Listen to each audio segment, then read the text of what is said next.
Hey, folks, welcome to the Common Sense Conservative. And this is our first foray into video. So I wanted to do this really as a test to make sure that all the kinks are being worked out. And sorry for the background noise, but my office is right on Main Street in downtown Middleton, Idaho. But I just wanted to use this again as a test to see where we're at as we upload into the video world onto YouTube. So for those of you that do not know, my podcast has been around for about 2 years, and I think we're on 27 episodes, something like that. So it goes back quite a while. It's actually pre-COVID or right at the beginning of COVID is kind of where it started. Started out as a way for me to vent, and it has morphed into more. So we have plenty of guests on the podcast. Some are going to be in studio, as we just had Senator Chris Trackel, who was in studio. Here in my office, I'm still working on the capability to be able to film multiple folks from multiple angles and be able to have the digital era work correctly so that you guys are seeing good quality video and audio. But the new software that I'm using, which I'm currently practicing on right now, which is Riverside FM, should allow me the ability to remote interview, which is really convenient for guests. So it allows the guests to be able to, join on from a smartphone or their computer and, join in the chat. And it goes to a cloud, and then it's kind of edited and put together there, where it comes back down in great quality audio and video. So I'm very excited about that. So, guests coming up, I think I have a couple of city councilmen from the city of Middleton. I'll see if I can get the mayor of Star, or maybe a councilman from Star. More elected officials at the state level. I'm trying to get Ben Adams. I'll see if I can get Mike Moyle. There's a few others. So we've had Idaho Backcountry Veterans on, which is you'll find out is a passion of mine, is hunting and fishing in the outdoors here in Idaho. So we're going to have some stuff that focuses on that.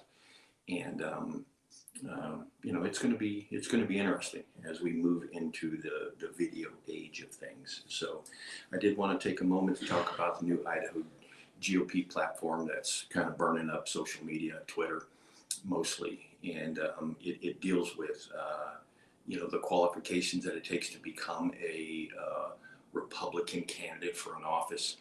And it's a little bit of a way for them to kind of scrutinize who gets in, and understand that this party has really, in my opinion, and I've been saying it for a while, has been taken over by the Libertarian Party. It's been a concerted effort. They've actually had a plan. They're well funded, and they completed their task. So, kudos to them for actually having a plan and doing something with it.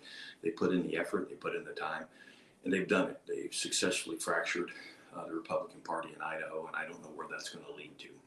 So, but the requirements that they're proposing now, I'm not going to get into all the details. I'll do it at a later date. But for the most part, they're determining who can run for office, not the citizens, and who can be a candidate. Which, again, I'm not going to get involved in their bullshit. I'm just going to let them do their own thing, and either people will like it or they won't. So if you put out a bad car, after a couple of years, people won't buy your car anymore. The open market typically is a self-correcting market. So we'll see. And perhaps people want that, perhaps they don't. It's like, it wouldn't affect me if I was to run for office, which I have chosen to not run for an office again. I prefer to, continue to make Idaho great by doing my own avenues. But it wouldn't affect me. I've always been a Republican. I've always voted Republican. I fit the platform for the most part. But they're determining what level. You can say yes, no to a few items and be kicked out because of that.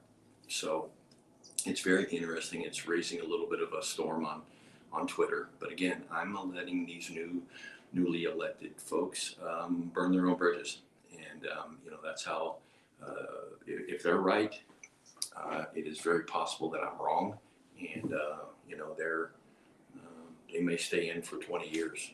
And if that's the case, I'll have to do some serious internal contemplating on where I need to be as far as party goes. But right now, I'm not liking them. And I mean, there's a lot of stuff that I agree with. There is, but how they conduct business and how they treat people is just not my cup of tea. So just want to get that out there, and again talk about all the social media morons that are out there. Just literally believe anything that is put on social media. I'm watching certain senators post things from wherever. I mean, it's literally just a snatch off of the big wide interweb and put it on, and hope that people like believe it. And I've always said that you can, no matter what your stance on anything, you can say that baby seal blubber is great to power vehicles, and somewhere on the internet you'll be able to find an article that says that's the case. So just kind of crazy stuff. But so real quick, I'm going to follow up. Brock for Idaho. That's www.brockForidaho.com is my pod page. And on YouTube, we are the Common Sense Conservative. And right now, I believe we are directly streaming to YouTube. So I'm going to be able to check on that. And I want you guys to follow along. And I'll continue to work on the video aspect of this to be able to get live cameras in as we film in studio. But right now, the remote allows us to do this great with this new software that I've paid for. So should be fun. I'm looking forward to the future of this. So that's where we're at on the Common Sense Conservative, and hope to have you guys listen to the podcast. Thanks. Appreciate it.